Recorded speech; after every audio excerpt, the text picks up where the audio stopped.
ಸಂತರ ಸಜ್ಜನರ ಗುಣಗಾನ ಮಾಡಿದ್ರ ಪುಣ್ಯ ಪ್ರಾಪ್ತಿ ಆಗ್ತದ. ಇನ್ನು ಸಂತರ ಸಜ್ಜನರಿಗೆ ತೆಗಳಿದ್ರ ಅವ್ರದ್ದು ಪಾಪ ಪ್ರಾಪ್ತಿ ಆಗ್ತದ. ಅವರು ಪಾಪ ಮಾಡಿರ್ತಾರೆ, ಅವರು ಪಾಪನು ತಗೊಂಡು ಹೋಗಲ್ಲ, ಅವ್ರ ಪುಣ್ಯನು ತಗೊಂಡು ಹೋಗಲ್ಲ. ಯಾಕಂದ್ರೆ ಮುಕ್ತವಾಗಿರುವಂತ ಸಂತರ ಶರಣರು ಅವ್ರ ಹೆಂಗಿರ್ತಾರ ಅಂತ ಹೇಳಿದ್ರ ಪುಣ್ಯನೂ ಆಗ್ತಿರ್ತಾವ, ಅವರಿಂದ ಪಾಪನು ಇರ್ತಾವ. ಅವ್ರ ಜೊತೆ ಪುಣ್ಯ ಮತ್ತು ಪಾಪ ಎರಡೂ ಇರ್ತಾವ. ಅವ್ರನ್ನ ಹೊಗಳದವರು ಅವ್ರ ಪುಣ್ಯವನ್ನ ತಗೊಂಡು ಹೋಗ್ತಾರ, ಅವ್ರನ್ನ ತಗೊಳದವರು ಅವರು ಇಷ್ಟು ಪಾಪ ಇರ್ತಾವ, ಅವುಗಳನ್ನ ತಗೊಂಡು ಹೋಗ್ತಾರ.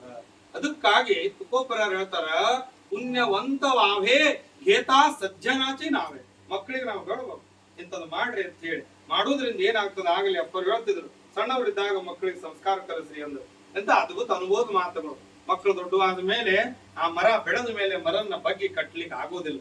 ಸಣ್ಣವಿರುವಾಗ ಗುರುವಿನ ಪುತ್ರನಾಗಪ್ಪ, ಗುರುದೀಕ್ಷೆ ತಗೋ, ಗುರುವಿನ ಮಹತ್ವವನ್ನು ತಿಳ್ಕೋ ಅಂತ ಸಣ್ಣವರಿದ್ದಾಗ ಮಕ್ಕಳಿಗೆ ಹೇಳ್ರಿ ಅಂತ ಹೇಳಿದ್ರು. ಹಿರಿಯರ ಅನುಭವ.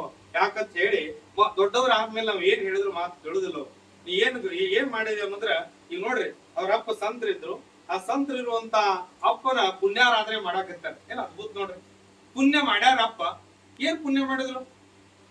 ಕಾಲೇಚ ದೇಶೇಚ ಪಾತ್ರೇಚ, ಕಾಲ ದೇಶ ಪಾತ್ರಕ್ಕನುಸಾರವಾಗಿ ಅನ್ನದಾನ ವಿದ್ಯಾದಾನ ಏನಂತ ಸಂತರು ಶರಣರ ಸಹವಾಸ ಮಾಡಿರುವುದರಿಂದ ಏನಾಗೈತಿ ಅದು ಪುಣ್ಯ ಅದ. ಅದಕ್ಕೆ ಪುಣ್ಯದ ಆರಾಧನೆ, ಪುಣ್ಯದ ಆರಾಧನೆ ನಡೆದು. ಈಗ ನಮ್ಮ ಅಪ್ಪ ನಿಮ್ಮ ಎಲ್ಲಾ ಅಪ್ಪಂದಿರು ಎಷ್ಟೋ ಜನ ಸತ್ತಾರ, ಸತ್ತು ಹೋಗ್ಯಾರ. ಅವ್ರು ಯಾಗ ಪುಣ್ಯಾರಾಧನೆ ಮಾಡ್ತಾರ? ಅವ್ರು ಸತ್ತಿದ ದಿವಸ ಗೊತ್ತಿಲ್ಲ ಅವ್ರ ಮಕ್ಳಿಗೆ. ಅವ್ರು ಯಾವಾಗ ಸತ್ತಾರ, ಅವ್ರ ಅಪ್ಪ ಯಾವಾಗ ಹೋಗ್ಯಾನ, ಅವ್ರ ಯಾವಾಗ ಗೊತ್ತಿರೋದಿಲ್ಲ. 2 ವರ್ಷ ಮಾಡ್ತಾರೆ, 3ನೇ ವರ್ಷಕ್ಕೆ ಅವ್ರು ನೆನಪು ಇರೋದಿಲ್ಲ. ಯಾಕಂತ ಅವ್ರು ಏನು ಪುಣ್ಯ ಮಾಡಿಲ್ಲ. ಹಾಗಾಗಿ ಮನುಷ್ಯನಂತ ಪ್ರಾಣಿ ಸಿಗುವಂತ ದುರ್ಲಭ ಶರೀರದೊಳಗ ಗುರುವಿನ ಗುಲಾಮನಾಗದ ಹಂಗ ಹೋದ್ರ ಮನುಷ್ಯನಿಗೆ ಪುಣ್ಯ ಪ್ರಾಪ್ತಿ ಆಗುದಿಲ್ಲ. ಪುಣ್ಯ ಏನು? ಗುರು ದೀಕ್ಷೆ ತಗೊಳ್ಳೋದೇ ಪುಣ್ಯ. ಯಾವ್ದ್ರಿ ಪುಣ್ಯ? ಗುರು ದೀಕ್ಷೆ ತಗೊಳ್ಳೋದೇ ಪುಣ್ಯ. ಅದಕ್ಕೆ ರಾಮಕೃಷ್ಣ ಪರಮಹಂಸರು ಯಾರೋ ಕೇಳ್ತಾರೆ, ಅಪ್ಪ ಗುರು ದೀಕ್ಷೆ ತಗೊಂಡ್ರೆ ಏನ್ ಲಾಭ? ಏನ್ ಲಾಭ ಅನ್ನೋದಕ್ಕಿಂತ ಒಬ್ಬ ಮನುಷ್ಯ ಗುರು ದೀಕ್ಷೆ ತಗೊಳ್ಳಾರ್ದವ 1000 ತಪ್ಪು ಮಾಡ್ತಾನಂತ್ರಿ ಬಾಬಾ. 1000 ತಪ್ಪು ಮಾಡ್ತಾನ. ಗುರು ದೀಕ್ಷೆ ತಗೊಳವ 500 ಕಡಿಮೆ ಮಾಡ್ತಾನ. ಪುಣ್ಯ ಆಗ್ತಿಲ್ಲ 500. ಈಗ ಗುರು ದೀಕ್ಷೆ ತಗೊಳ್ಳಾರ್ದವ 1000 ಪಾಪ ಮಾಡ್ತಾನ. ಗುರು ದೀಕ್ಷೆ ತಗೊಂಡವ 500 ಕಡಿಮೆ ಮಾಡ್ತಾನ. 500 ಪುಣ್ಯ ಆಗ್ತಿಲ್ಲ ಒಂದೀಗ. 500 ಪಾಪ ಇರಲ್ಲ, 500 ಪುಣ್ಯ ಆಗ್ತಿಲ್ಲ.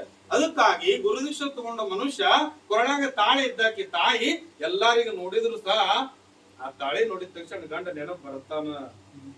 ಅದಕ್ಕ ಕೊರಳಾಗ ತಾಳಿ ಕಟ್ಕೊಂಡಾಕಿ ನೋಡ್ತಾಳಾಕಿ, ನೋಡಂಗಿಲ್ಲ ಅಂತಲ್ಲ, ನೋಡ್ತಾಳ, ಜಗತ್ತನ್ನ ನೋಡ್ತಾಳ. ನೋಡಿದ್ರು ಸಹ ಕೊನೆಗೆ ಕೆಳಗ ದೃಷ್ಟಿ ಹೋತಂದ್ರೆ ತಾಳಿ ಕಾಣ್ತದ. ನೋಡವ್ವ ನಿನ್ನ ತಾಳಿ ನಿನ್ನ ಕೊರಳಾಗ ಅದ ಅಂತ ನೆನಪು ಬರ್ತದ. ಆಗ ಅದಕ್ಕಾಗಿ ಗುರುವಿನ ಗುಲಾಮನಾಗುವ ತನಕ ದೊರೆಯದಣ್ಣ ಮುಕುತಿ ಅಂದ್ರು. ಈ ಮುಕುತಿ ಶಬ್ದದ ಅರ್ಥ ಏನ್ರಿ? ಮುಕುತಿ ಮುಕ್ತಿ. ಮುಕ್ತಿ ಏನು ಅಂದ್ರೆ ಸರ್ವ ದುಃಖದ ನಿವೃತ್ತಿ, ಪರಮಾನಂದ ಪ್ರಾಪ್ತಿ. ಎಟ್ಟದ ದುಃಖ? ಜೀವಕ್ಕೆ 3 ದುಃಖದವು: ಆಧ್ಯಾತ್ಮಿಕ, ಆದಿ ದೈವಿಕ, ಆದಿ ಭೌತಿಕ ತಾಪದವು. ಗೆಲೆ ಪಾಪ ತಾಪ ಅಂತ ಶಬ್ದ ಮತ್ ನೋಡ್ರಗಳ. ತಾಪದ ಅರ್ಥನು 3. ಯಾವ್ಯಾವ ತಾಪದವ್ರಿ ನಮಗ? ಆಧ್ಯಾತ್ಮಿಕ, ಆದಿ ದೈವಿಕ, ಆದಿ ಭೌತಿಕ ತಾಪದು. ಈ ತಾಪ ನಿಮಗ್ ಲೆಕ್ಕನೇ ಇಲ್ಲ. ಅದನ್ನ ನಿಮ್ ಮಂದಿಗೆ ಬೈತೀನಿ. ಏನ್ರಿ ತಾಪವು? ಆಧ್ಯಾತ್ಮಿಕ ನಾವೇ ಉಂಟು ಮಾಡ್ಕೊಳ್ಳೋದು. ಆದಿ ದೈವಿಕ, ಆದಿ ಭೌತಿಕ ನಮ್ ಕೈಯಾಗಿಲ್ಲವು. ಆಧ್ಯಾತ್ಮಿಕ ನಾವೇ. ಆದಿ ವ್ಯಾಧಿ ನಮ್ಮೊಳಗ ಮನಸ್ಸಿನ ತಾಪದವು. ಆದಿ ವ್ಯಾಧಿ ತಾಪದವು ನಮ್ಮೊಳಗ. ಜನ್ಮಾಂತರದ ತಾಪದವು. ಇನ್ನ ಆದಿ ದೈವಿಕ, ಆದಿ ಭೌತಿಕ. ದೈವದಿಚ್ಛೆ ನಾವು ಏನು ಮಾಡಕ್ಕಾಗಲ್ಲ. ಮಳೆ ಬತ್ತು ಇಲ್ಲಿ ಬಂದು ಅದು ದೈವದಿಚ್ಛೆ. ಸಿಡ್ಲು, ಮಳೆ, ಗಾಳಿ, ಏನು ಅನಾಹುತ ಅದಾವ, ಆಕ್ಸಿಡೆಂಟ್ ಆಗಿರ್ಬೋದು, ಇವು ನಮಗ ದೈವದಿಚ್ಛೆ. ನಮಗ ಏನು ಮಾಡಕ್ಕಾಗಲ್ಲ. ಆ ತಾಪಗಳು ನಮ್ ಕೈಯೊಳಗಿಲ್ಲ.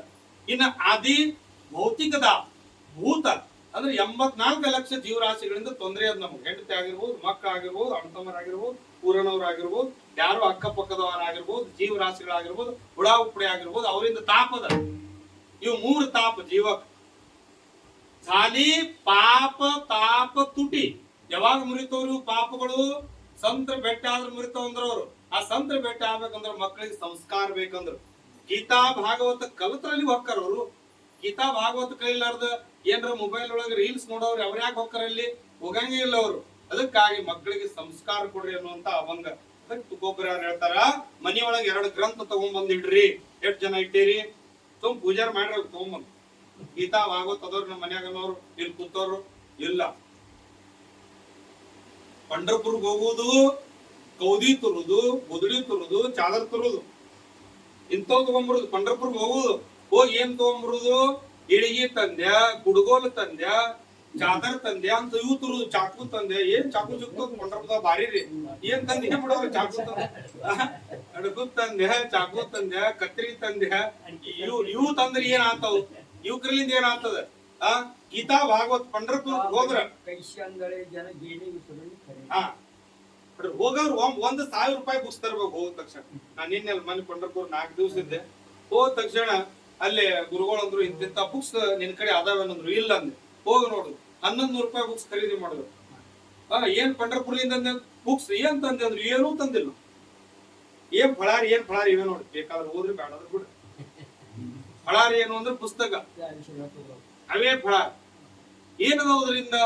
ಅದರಿಂದ ಅಕ್ಷರ ಬ್ರಹ್ಮ. ಕ್ಷರ ಏನ್ರಿ? ಅಕ್ಷರ. 2 ಶಬ್ದಗಳು.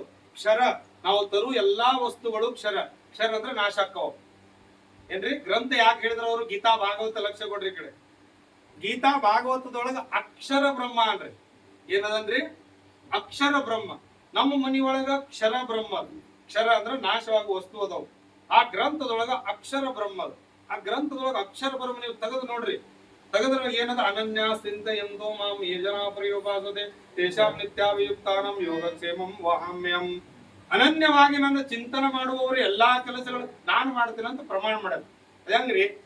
ಈಗ ಯಾರ್ಯಾರು ಮಾಡ್ಯಾನ ಹೇಳ್ರಿ ನೋಡೋದು. ನಿಂಗೆ ಮಾಡ್ಯಾನಂದ್ರೆ ಮಾಡಿದಾಗ ಹೇಳಕ್ ಆಗ್ತದೆ, ಸುಟ್ಟು ಹೆಂಗ್ ಹೇಳಕ್ ಆಗ್ತದೆ? ಈಗ ಅವ್ ಏನ್ರ ಮಾಡಿದ್ರಲ್ಲ ನಾ ಬಂದಿಲ್ಲ ಹೇಳೋದು. ಅದೇ ನಿಮ್ಮಂತರ ಕೇಳಿದ್ರೆ ಸುಳ್ಳು ಹೇಳ್ರಿ, ಸುಳ್ಳ. ಎಲ್ಲದ ನಾವು ಅಕ್ಷರ ಬ್ರಹ್ಮ ಎಲ್ಲಿ ಮತ್ತೆ ಹಿಂಗಾದ್ರೆ ನಿಮ್ಗೆ ಅಲ್ಲಿ ಗೊತ್ತಾಯ್ತು. ಅದಕ್ಕ ನೋಡ್ತಮ್ಮ